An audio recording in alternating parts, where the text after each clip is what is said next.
Le damos la bienvenida pues a toda nuestra audiencia de Contracorriente. Una vez más tenemos una entrevista, tenemos un invitado de lujo, podría decirse.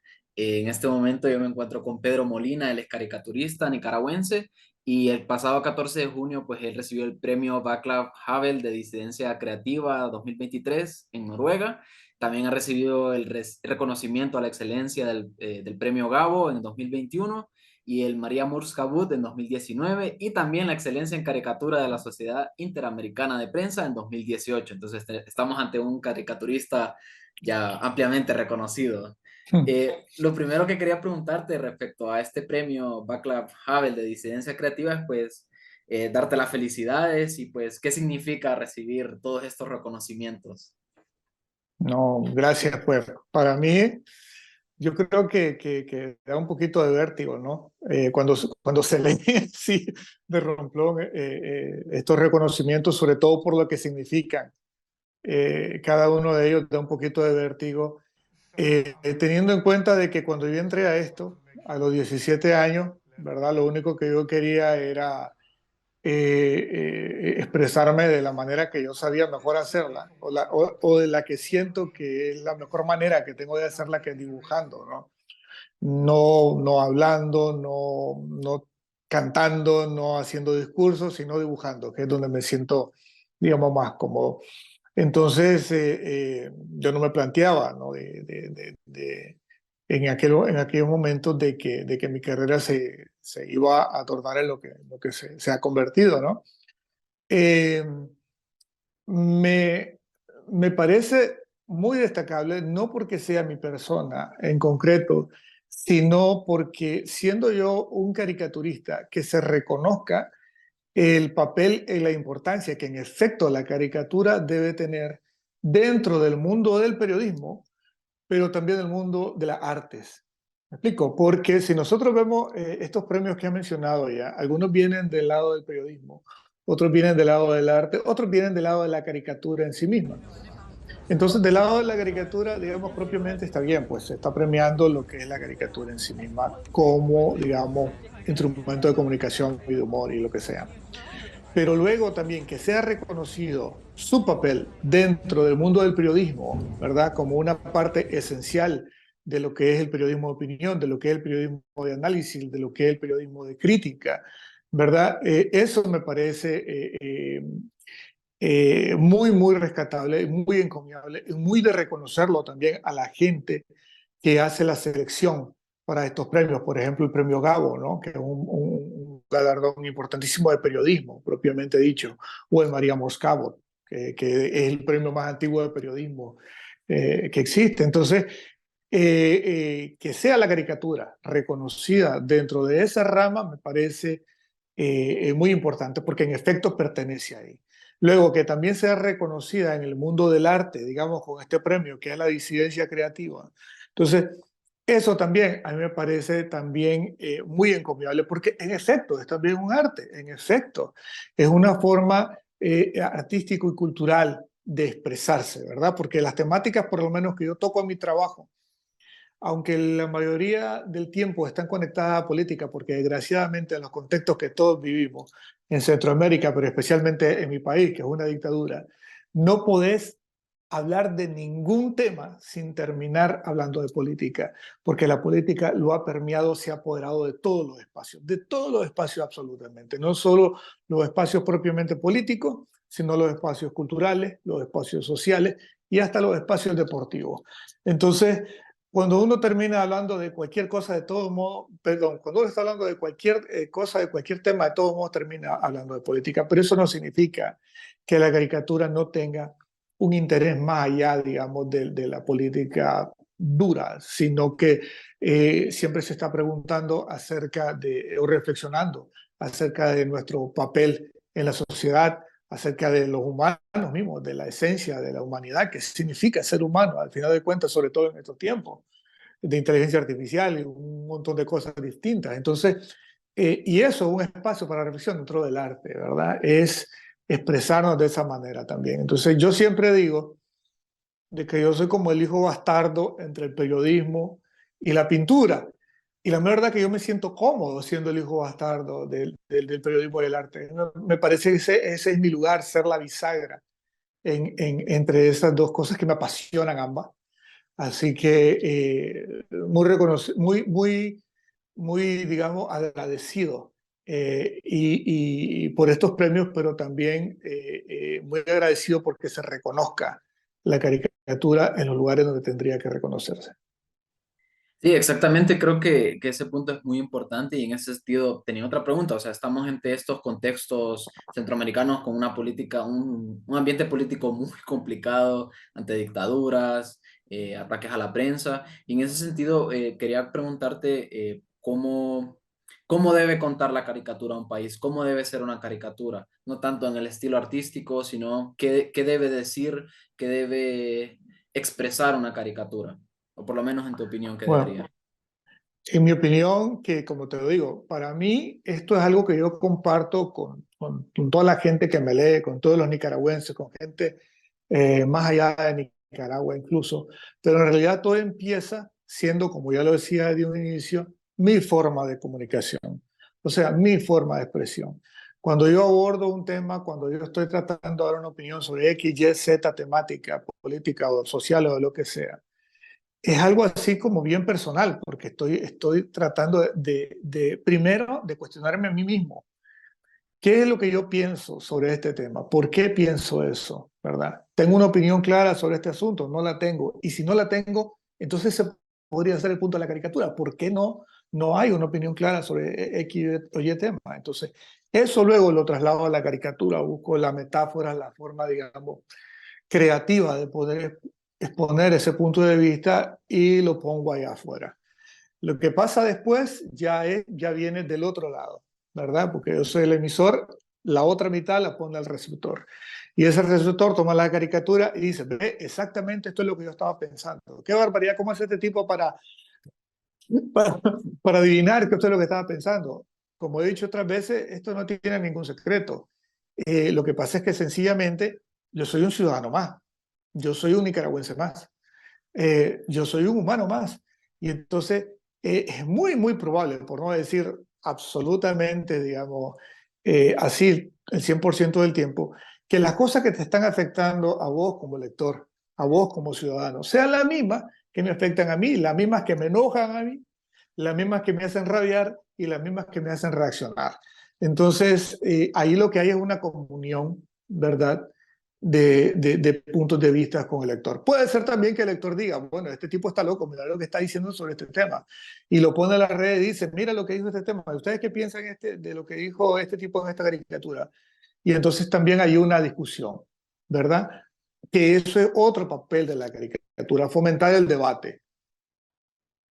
Lo único que ahora es cada vez más difícil hacer eso porque lo que se entiende por debate hoy en día es la tiradera de Twitter, ¿verdad? Que eso está lejísimo de ser un debate, porque se habla más con la emoción que con el raciocinio, se habla más desde el hígado que desde el cerebro. Entonces, eso no contribuye a crear un debate de calidad, pero sin embargo es un vehículo de comunicación de ideas. Cómo nosotros gestionemos o utilizamos ese vehículo ya es otra cosa, ¿verdad?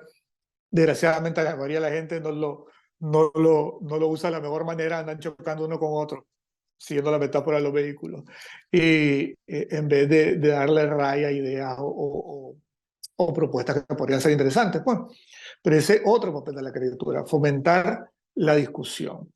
Y yo creo que también la caricatura debe tener, digamos, eh, ética, por supuesto. O sea, si voy a hablar de un tema, pues tengo que conocer lo suficiente para hablar sobre ese tema. No voy a usar, por ejemplo, mi caricatura, o por lo menos es una cuestión personal, no voy a usarla para defender, digamos, dictadura. O sea, porque la gente a veces se pregunta, bueno, y es que, o a veces en el contexto propio de Nicaragua, se pregunta a veces la gente, oye, ¿y del lado de la dictadura no hay caricaturistas? Sí hay.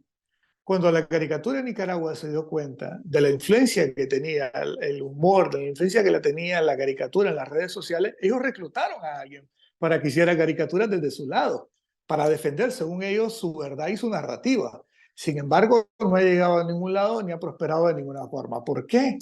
porque el humor hecho desde el poder es pura propaganda y apesta propaganda y la gente sabe identificar eso y entonces no hace clic con eso, ¿verdad? Porque es simplemente bullying. Es el poderoso que te está bulleando a vos como ciudadano, cuando en realidad el humor es una herramienta poderosa que tiene el ciudadano para pasarle la cuenta al dictador, para pasarle la cuenta al tirano, para pasarle la cuenta al político que se ve ahí arriba como el Mesías, como el Dios que todo lo sabe, ¿verdad? Y que entonces vos con el humor, con la caricatura, con la parodia, con las canciones que se pueden hacer satíricas sobre el poder, vos les pasás la cuenta por las cosas que hacen. Pero cuando el humor viene de arriba para abajo, entonces simplemente un abuso más y por supuesto no termina conectando con la gente.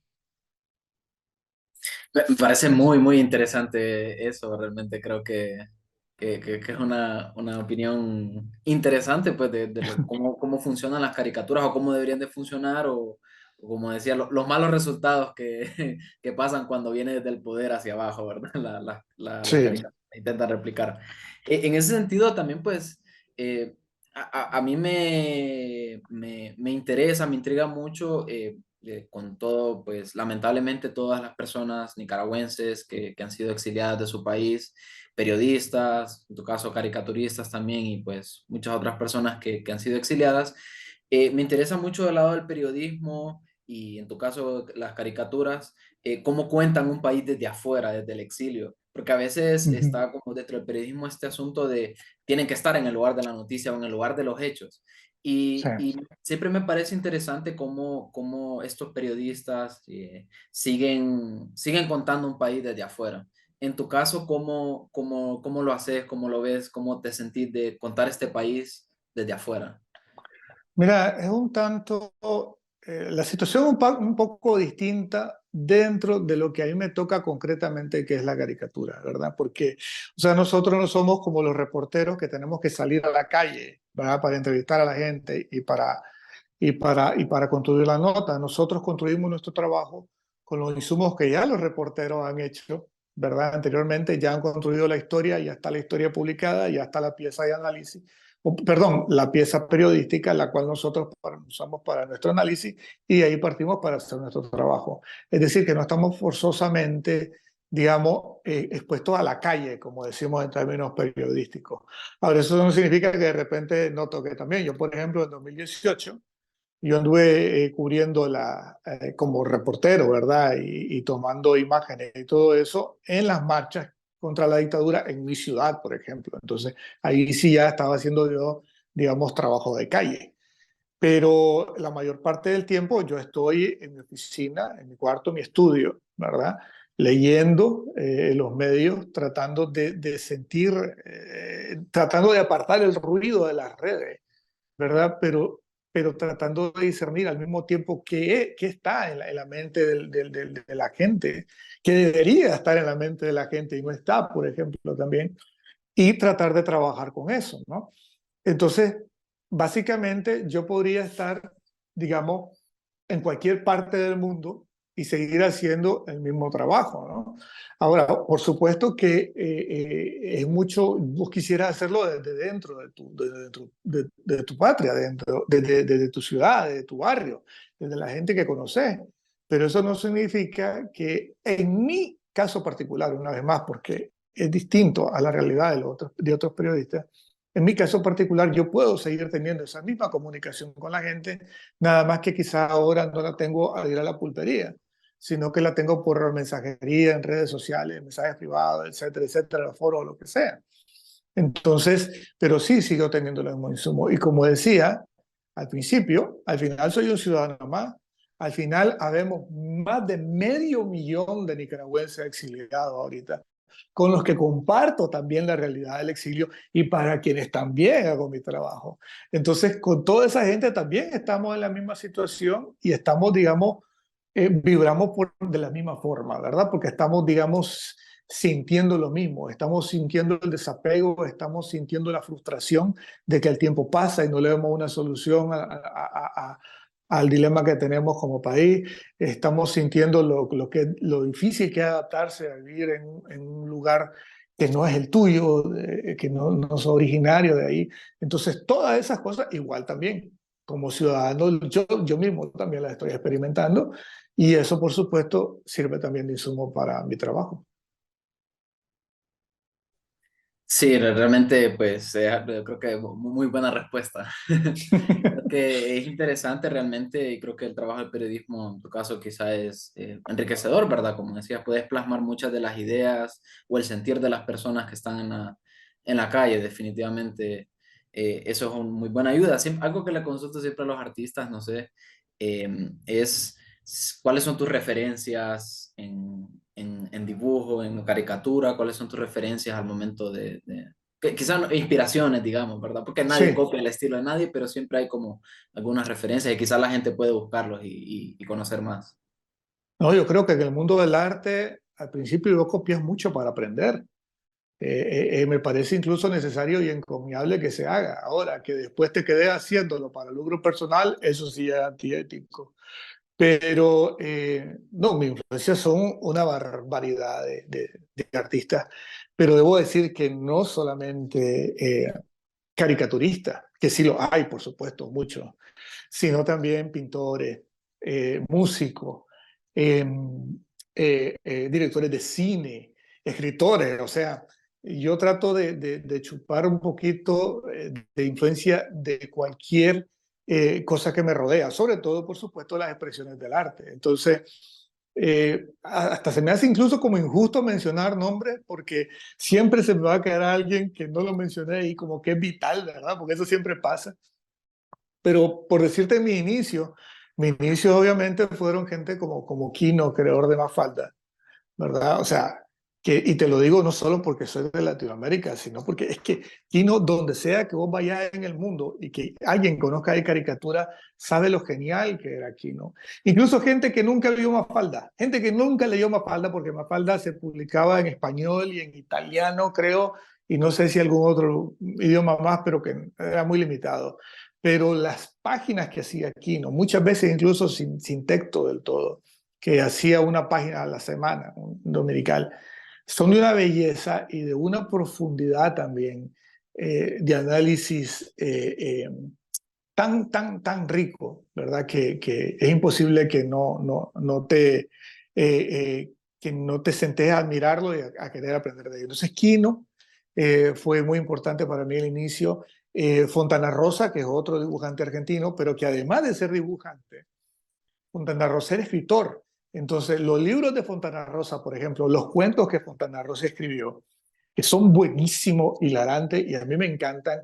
Y entonces yo leo un cuento de Fontana Rosa, inmediatamente yo en mi cabeza lo estoy imaginando como una historieta suya, ¿verdad? A pesar de que quizás no era una historieta propiamente dicha, sino un cuento. Fontana Rosa también fue guionista de este gran grupo teatral de humor de Argentina, Les Luthiers. Entonces, él hizo guiones o colaboró con los guiones de Les Luthiers. Y hablando de influencias de otro lado, Les Luthiers, por ejemplo, tiene una gran influencia de mí desde el teatro, desde el humor, desde cómo se construyen los chistes, desde cómo se entrega el chiste a la audiencia, a pesar de que yo trabajo pues con dibujos y ellos lo hacían con su cuerpo en un teatro, pero yo logro ver los vasos comunicantes en eso. La música también es una gran influencia para mí. No estoy hablando solo gente que hace, digamos, música satírica, de humor, que sí lo hay. Por ejemplo, Virulo de Cuba, que yo no sé qué tanta gente ubicará a Virulo, pero Virulo hace trova de humor. ¿No? Entonces yo recuerdo que en su momento a mí me voló la cabeza cuando vi un especial de él en aquellos tiempos en HBO y luego lo busqué y eso. Pero también artistas, por ejemplo, todos los artistas que hablen desde lo humano, que hablen desde historias personales o de crítica social, pero que haya una labor de storytelling, que me estén diciendo una historia, no solo que canten, que repitan una palabra 15 veces en una canción, no, que haya algo en la canción que te vaya llevando a algún sitio. Entonces, por ejemplo, gente como Sabina, como Rubén Blades, por ejemplo, para mí son, o sea, son súper básicos en mi trabajo. Por eso, porque me llevan a eso, me llevan al storytelling, a imaginarme metáforas, ideas y formas de contar historias. Entonces, yo creo que no estoy diciendo tampoco nada nuevo, imagino que la mayoría de periodistas, si les preguntamos, van a mencionar lo mismo si habláramos de música, por ejemplo. Pero sí, es solo para darte una idea, gente como Cash, por ejemplo, Johnny Cash de Estados Unidos, por decir algo, o Jonah Cohen. Entonces, toda esa gente que tiene digamos, esta forma de contar las historias que engancha con vos, porque le encontrás el lado humano, le encontrás un hilo en ella. El cine, me encanta el cine, entonces, a pesar, o sea, lo disfruto como fan, ¿verdad? Pero también aprendo de ello. Stanley Kubrick, por ejemplo, en sus composiciones me parece fenomenal, o sea, increíble que uno vea las películas de Stanley Kubrick hoy, películas que fueron hechas hace 40, 50 años y parezca que se hicieron ayer. O sea, eso no lo hace cualquier tonto, pues. O sea, eso es la genialidad de Kubrick. No sé, las paletas de Wes Anderson, el humor de que tiene. Ahí soy un poco de todo. Me encanta el cine de David Fincher, por ejemplo, Tarantino, pero también, o sea, es una mezcla de Tim Burton, ¿verdad? A pesar de que hay algunas de sus películas que no soporto, pero hay algunas que sí también las considero muy buenas. Entonces, todo eso al final te va influyendo, ¿verdad? Y series de televisión, innumerables libros, gente como García Márquez, por ejemplo, en su forma de narrar, o Víctor Hugo, en la forma que contaba su historia, a pesar de que no iba a encontrar humor en la obra de él, pero una vez más es la forma en que se narran los conflictos o las situaciones sociales o políticas, o la vida misma de los personajes, lo que me atrae. Ya, pucha, estaba pensando en Rubén Blades mientras decías lo de contar una historia y llevarte a algún lado. Yo, honestamente, no soy súper joven, pero hasta hace poco, ese es uno de mis pecados, creo yo, no haber escuchado a Rubén Blades hasta hace poco tiempo. Sí.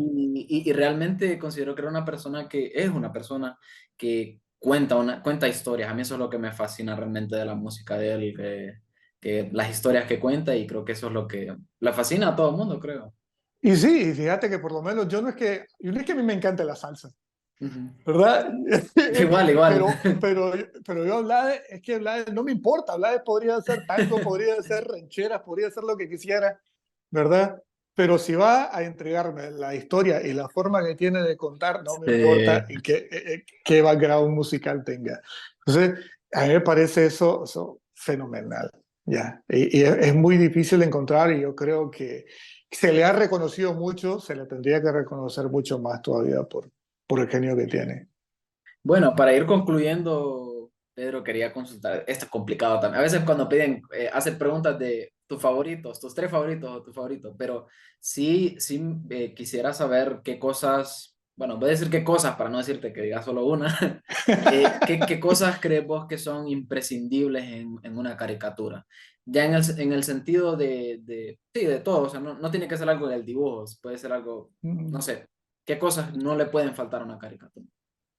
Mira, yo creo que la primera tiene que ser, aquí estoy hablando desde la experiencia, es claridad. A ver, me voy a explicar con lo que digo, por qué digo claridad. Porque digamos que muchas veces vos tenés el mensaje que querés dar en la caricatura y crees que encontraste la metáfora perfecta para entregar ese mensaje. Y luego lo haces y haces la caricatura y te queda preciosa y luego la gente la mira y el 80% de gente no la entiende porque a lo mejor la referencia que usaste era de una película, qué sé yo, de The Killing de Stanley Kubrick y poquísima gente conoce la película, se perdió el mensaje, se perdió la claridad. A pesar de que para vos era genial, a lo mejor sí lo era, ¿verdad? Pero perdió efectividad porque no tuvo el alcance que pudo haber tenido porque no fuiste lo suficientemente Y no claro. perdón, y no resuena con la gente, que era justo lo que decías que es algo Sí, importante, que la gente se exacto, sienta. exacto, que la gente se apropia de ella. Entonces, claridad y también en el sentido también de lo que vas a decir. ¿Viste? Eso era un poco un ejemplo desde la forma, ahora desde el fondo, desde el mensaje. Porque a veces también me ha pasado como caricaturista que voy a hacer una caricatura sobre un tema y según vos estás siendo bien claro sobre cuál es tu posición. Y te digo, y no importa si, o sea, yo, por ejemplo, que me pregunta, ¿a uno te preocupa de que vos ofender a la gente? A mí no me preocupa ofender a la gente que yo quiero ofender. O sea, que tengo toda la intención del mundo de ofender con esa caricatura que voy a Vos, hacer sobre vos él. decías así como, con todo el ánimo de ofender a vos.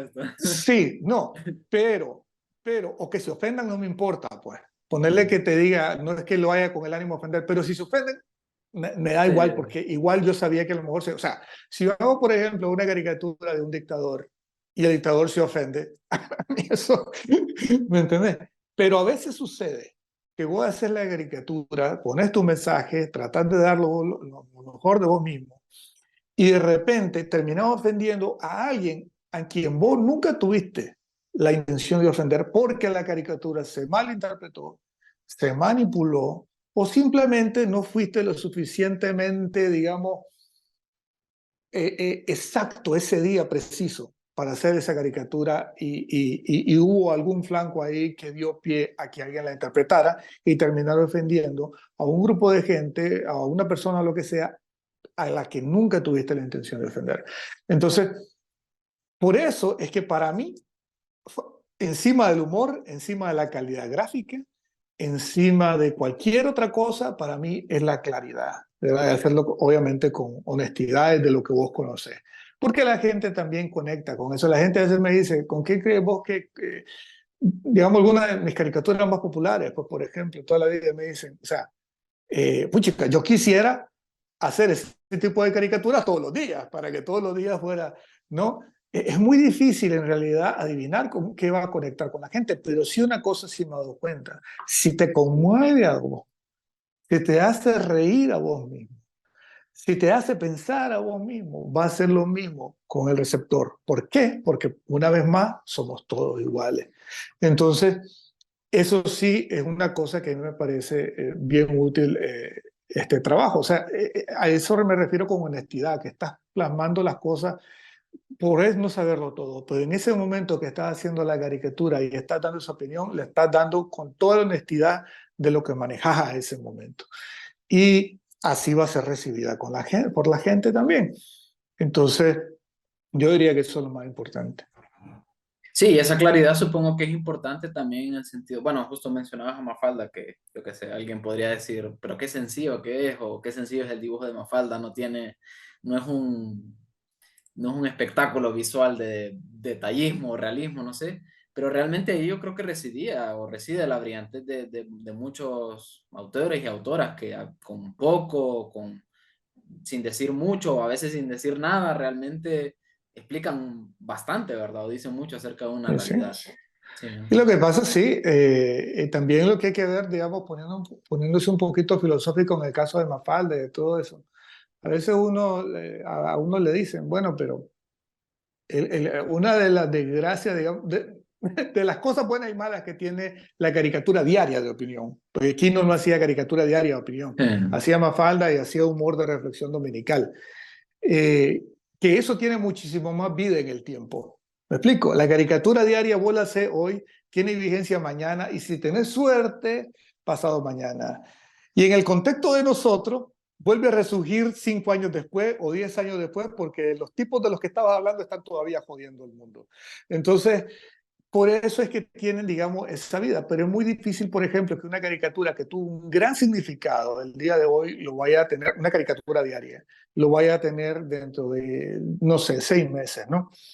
Entonces, yo creo que algo que existe ¿por qué Kino sigue tan vigente, por ejemplo, como Falda? A pesar de que Kino trabajó, qué sé yo, 40, 50 años de vida profesional, si no es que más. Eso lo dibujó Mafalda 10 años. O sea, 10 años nada más. Y sin embargo, Mafalda la conocen en todo el mundo ahora. ¿Por qué? Porque los temas que trataba Mafalda siguen estando vigentes. O sea, todas las desgracias, todos los abusos, toda la injusticia, todas las mezquindades humanas, porque hay gente también que se pone a hablar de Mafalda y te dice, no, la contestataria, que cómo le decía cosas al poder, pero se olvidan de algo importante. En Mafalda había mucha autocrítica social. O sea, en Mafalda estaban representados todos los vicios de la sociedad, la vanidad, la haraganería, la envidia, el egoísmo, todo eso. Entonces, como todo eso sigue siendo vigente, por eso es que Mafalda sigue siendo vigente. Y esa es una de las cosas también que tiene el humor. En el humor diario es cierto que no todas tus caricaturas, como decía, por lo que explicaba antes, van a tener una vigencia, digamos, de 15 años, pero muchas de ellas sí la van a tener. Yo, por ejemplo, ahorita, yo puedo desempolvar las caricaturas en Nicaragua, en caso concreto de Nicaragua, yo puedo desempolvar las caricaturas que estaban haciendo caricaturistas en los 60 sobre la dictadura Somoza, y yo las publico ahora, y van a tener completo sentido con la dictadura Ortega Murillo, ¿verdad? Lo cual también es triste y deprimente de alguna forma, porque eso te echa de ver cómo en Centroamérica, en el caso concreto de Nicaragua, patinamos y patinamos y patinamos en la misma porquería tanto tiempo, pues. Pero bueno, es lo que es. Sí, definitivamente hay mucho por mejorar, mucho por avanzar en Centroamérica.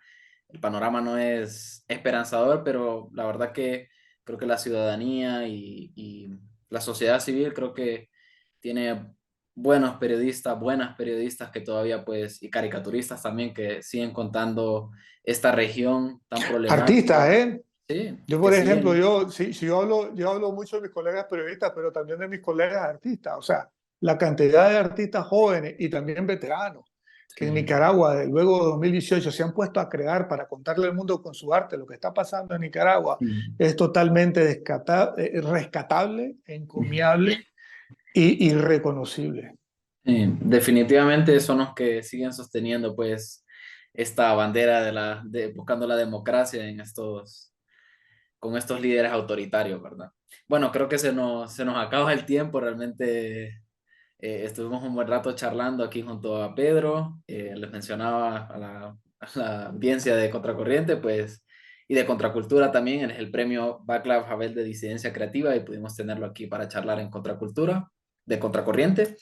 Y nada, te agradecemos, te deseamos muchos éxitos, Pedro, y pues a ver si en otra ocasión volvemos a platicar acerca de la caricatura y este papel en el periodismo. Muchas gracias. Con gusto y a la orden.